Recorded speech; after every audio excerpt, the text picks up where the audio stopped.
ఇరిగేసి బరిలో దిగి చెప్తున్నా, మూతి మీద మీస ఉన్నాడు, నడుం మీద మొలతాడు ఉన్నాడు, ఎవడైనా గీత దాటి అమ్మాయిని తీసుకెళ్ళండి. తీసుకెళ్ళండి.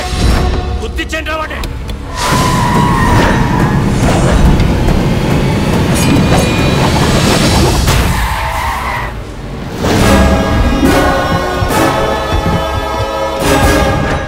ఎవడ్రా నువ్వు?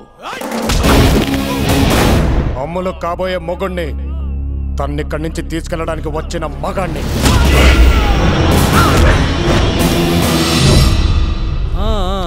అచ్చా అచ్చా, దీనికి పెళ్లి కుదిరిందని చెప్పారు. నీతోనేనా? మీ అత్తామావకి మంచి ఆఫర్ ఇచ్చాను, చేదస్తంతో వద్దన్నారు. ఇప్పుడు నీకు అదే ఆఫర్, అదే అమౌంట్, ₹1,00,00,000. పెళ్లి నువ్వే చేసుకో, శోభనం నేను చేసుకుంటా. నువ్వు చెప్పిన దానికి 10 రెట్లు పెంచి 10 కోట్లు. ఆదిత్యపురం వెళ్ళొచ్చాక మగతనం చచ్చిపోయిందని ప్రెస్ మీట్ పెట్టి మరీ చెప్పు. ఊళ్ళో ఉన్న ఆడాళ్ళకి నీ మీద క్లారిటీ వస్తుంది. నువ్వు 10 కోట్లు ఇస్తావా? ఎవడా నువ్వు? అన్నపూర్ణమ్మ గారి ఆఖరి కొడుకుని, రాజా రామచంద్ర నాయుడు గారి మనవణ్ణి, ఆదిత్యపురం ఆస్తులకు అసలు సెసలు వారసు. వీణేసేస్తే పాప నీది, పొలం నాది.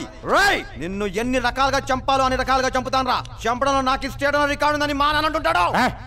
ఏంట్రా రికార్డులన్నీ రికార్డుల గురించి నా దగ్గర మాట్లాడుతున్నారు? టిక్కర్లు వేసుకునే వయసులోనే రికార్డులన్నీ మడతేసి జేబులు వేసుకున్నాండి.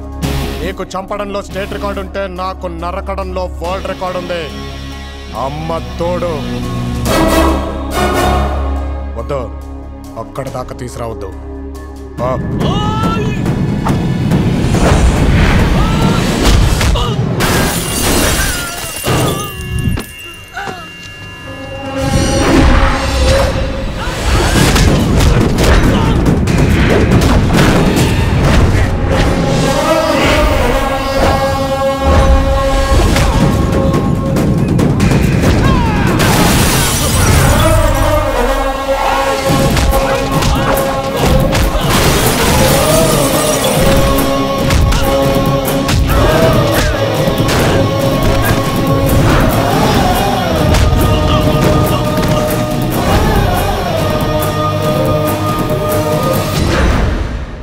చెప్పుతే అమ్ములు, చెప్పుతే.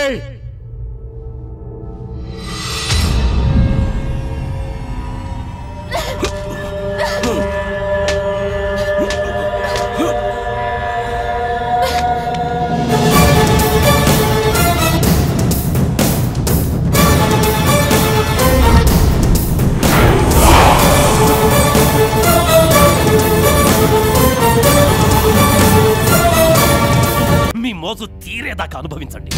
ఇంత జరిగాక ఇప్పుడు నాకు కావాల్సింది దాని మానం కాదు, ప్రాణం. అది పౌరుషం అంటే. ఎవడ్రా వాడు? రాజా రామచంద్ర నాయుడు గారు మనోడు. మన ఫ్యాక్టరీ పెట్టే ల్యాండ్స్ వాడవే. బాబు, మీరు ఎక్కడుంటే మంచిది కాదు, ఢిల్లీ బయలుదేరండి. ఇప్పటికే నాన్నగారు 10 సార్లు ఫోన్ చేశారు. నన్ను చీ కొట్టిన ఆడది, ఢీ కొట్టిన మగాడు బతికుండడానికి వీల్లేదు, వీల్లేదంతే.